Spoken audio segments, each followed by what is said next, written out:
Did you not hit record? Hey guys, we're just going to cut in here real quick. I apologize. This video has some technical difficulties and it was late. I apologize. But just for the sake of the conversation, I'm going to go ahead and post it anyway, and just please be nice. So, alright.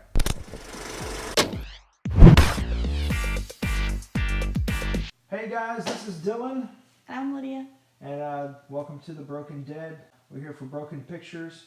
Check out our website at www.broken.pictures.com. Make sure to like and subscribe to our channel if you like what you see. You get new videos. Hopefully we're going to do this once a week, at least while The Walking Dead's going on, and do our little episode breakdowns and what we think's happening, and little side videos here and there, and also different shows when they come on that we're into. We'll do those too, and maybe little pop culture things will grow and we'll expand. Just kind of keep an eye out and see how things go. Follow along. Oh, the Halloween holiday just passed. Halloween holiday. It's a Halloween holiday. So it just passed, and it got us thinking about, you know, how The Talking Dead does fan art. Our fan art never really got shown on The Talking Dead like we wanted to, but a couple years back, we dressed up like Rick and Michonne and some zombies and Carl. Now that we got our own little deal, we're going to show it on here.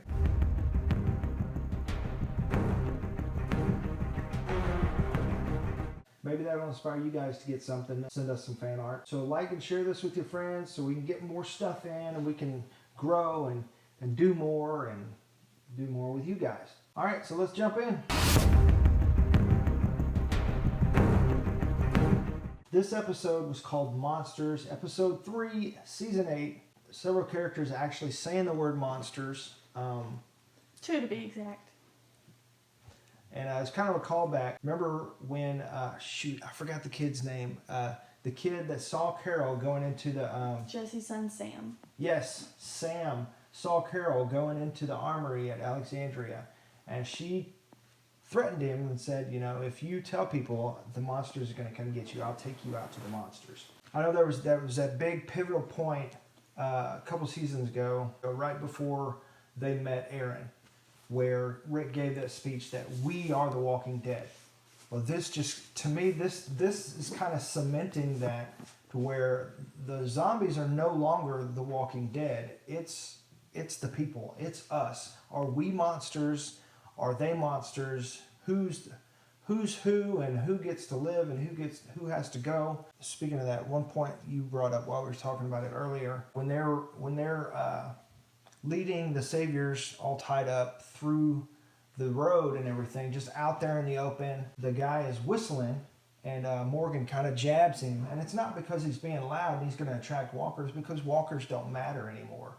And it did still attract walkers, and walkers came and they had to deal with that and they lost some. But that doesn't bother them anymore. Walkers are just like a way of life. It was almost like a side note that the walkers also came. Yeah, so I think the big emphasis this episode is who are the monsters? And, you know, we got Gregory, who freaking love this actor. Love the actor. Hate the character. Like, he just giving that little side is like, Maggie? Just his delivery. He's such a slime ball. He's like, I love to hate him. He's so much fun. I just want to toot my own horn that I'm pretty sure Maggie confirmed my point about Gregory being completely selfish weasel, and he's not worth killing yet. And he hasn't crossed the line like we talked about, I think it was last week or the week before, in our little video, where he's just... his motivation is selfishness. He's not a monster. He's just a weasel. But she also doesn't know that he sacrificed Gabriel. That's true. And left him there to die. That's true. That's true. I mean, he said, I just found the car. Mm-hmm. She thinks he's a weasel. But when she finds out that he literally left Gabriel to Negan to the walkers, yeah, he is a monster. He personifies being a monster. Yeah, you're right. You're right. I mean, that's a very good point. That's a very, very good point. And so when she finds that out, Gregory might be... Oh, for sure, he's dead. Yeah, he might be a goner. He's got a target on his back to begin with. Yeah, they're already watching him pretty close. couple other things that happened. Rick and Morales and Daryl going on right here. Daryl just steps in and cloop. He's like, you know who that was? It doesn't matter, not a bit. And we'll go into more detail on that later. Hopefully we're going to do another video on that. There's some significance going on. So we've also got Carol and Ezekiel's group coming through. And Ezekiel says way too many times, we're not going to lose not one of our ranks. And that's just, every single time you say that, it makes it more obvious that somebody's about to die. It's like every time you say that, someone does die. Like, just because you said it. Yeah. It was like, he said it 3 times, and immediately when the Browning started shooting people, it was like 3 people. I don't think that was executed very well, just personally, because it was just too on the nose and too obvious. Speaking of Carol and Ezekiel, how many of y'all are shipping Carol and Ezekiel, Carol and Daryl, Carol and Morgan? Personally, I'm a OG Carol and Daryl. We'll venture to see. Yeah, I don't know if that's going to happen, man. It's just been so long, and they've never really done anything about it. I see your point, because they did have a legitimate fire lit home, just the 2 of them, and nothing happened. Yeah. Whenever Daryl saw Carol. Yeah, it was completely awkward. But the Carol Morgan, or not Morgan, Carol Morgan, I don't see that happening. I think there's a good dynamic as far as like they're kind of in the same place, and Carol is a little bit. They've both come and gone as far as, and we'll talk more about that later with where we think what's going on with Morgan. Morgan's he's lost his beans again, and so Carol came to that point, and Morgan kind of helped her get through it. Ezekiel helped her get through it, and but I think Ezekiel is the dude right now. I think he's the one. He's kind of rubbing off on her. She's smiling a little bit. That's classic Carol. Couldn't care less, and she's just blending in. She's just surviving. That's a good point. I don't think that she's into Ezekiel like he thinks. I think that she just can see through his crap. Yeah. She did see through his crap and called him on it. You know, and then he's like, fake it till you make it. Like, yeah. Just it's too much. I think he's rubbing off on her. I think it's for real. So we got 2 points of view. She thinks it's not real. I think it's real. Let us know in the comments what you think. Eric and Aaron. Of course, we find out Eric is hilarious in his moment of death. Yeah. They totally moved him from a B character to an A character in that same episode just so they could kill him off and gain some kind of emotional satisfaction out of that. That wasn't fair. Same goes for Morales. It's like, I get that it had a huge character arc for Rick, much like Eric dying did for Aaron. Mm-hmm. But to me, it was just like grasping at straws too much to make a point that could have been made another way, possibly. Yeah, because you've got how many characters do we have right now? Somebody has to die. It's war. Yeah. You've got to pull a Game of Thrones and just go for it. Just do it. Which I think they'll be doing next week. All right, so another point, the Morgan and Jesus fight. Oh my gosh. Ninja versus ninja. That was legit. That was super cool. Did you know that they did all their own stunts for that scene? Yeah, and Morgan, Lenny James actually knows how to use that stick. And that scene where he put it up to Jesus' neck, that was for real. That was no sleight of hand or anything. That was legit. So that was really fun to watch. And of course that was just a culmination of the theme of the show with monsters, and Morgan said, we're the same. And Jesus is making the argument that we're not the same. We don't have to be the same.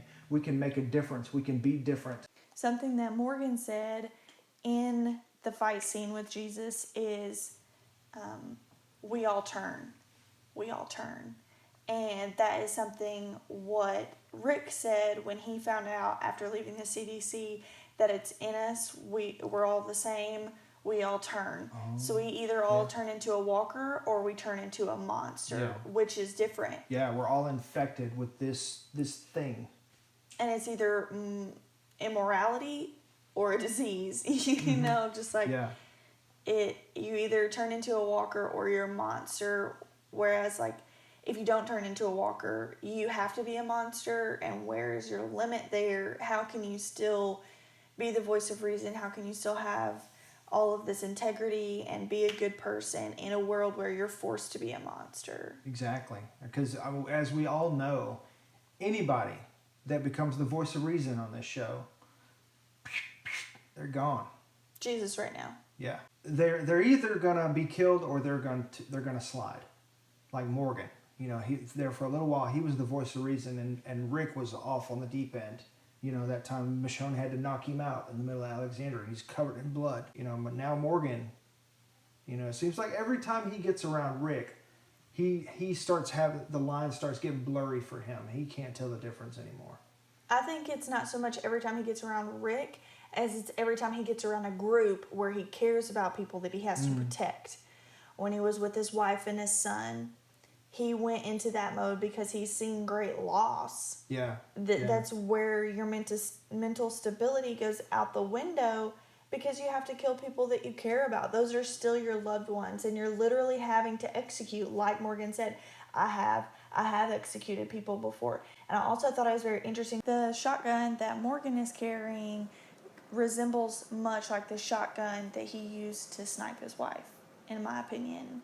Of like, I thought they really made a point to show that he had a shotgun because he had to, you know, pick it up after and.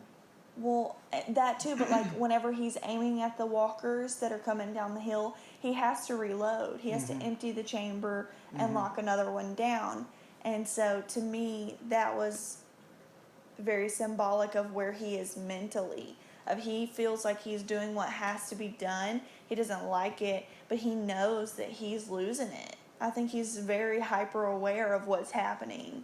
Yeah, absolutely. And I know nobody can pay attention to her right now because this beautiful puppy just walked in. This is Ghost, by the way. If you don't know Ghost from our past episodes, he's usually taking a nap. So this is proof that he doesn't always sleep. He's alive. He's a growing boy. He needs his nappies. So back to your point, another thing I think that they really drove that issue home is when Eric walked away from Aaron and he couldn't kill him. I think he wanted to put him out of his misery, but the other guy was like, that's not him. He was trying to pull him away. But I think as the writing was trying to point out that it's a similar absolutely. situation. And they talked about it on The Talking Dead. They asked Ross Marquand and, I'm so sorry, the guy who plays Eric, forgot your name. Clay Aiken, right? No. Funny. Not Clay Aiken. They talked about it on The Talking Dead, how it is a callback to that and how long it took Morgan to actually do that. We saw that it took every day he's sitting down and he can't pull the trigger. This is someone that Aaron was with before everything went down. I mean, their mental backstory for the actors themselves, they've built up a backstory of they dated before the apocalypse started, before the walkers started, before it all turned. And so to go up and try and put someone out of their misery to begin with, I can't imagine the toll that takes. Yeah, and that whole scene was just gut wrenching. Just wanted to cry the entire time. It was super sweet.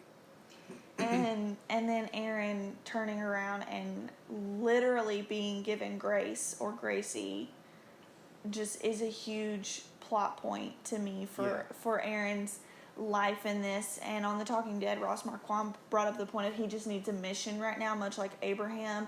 He just has to have something to do to get over this loss, to occupy his mind.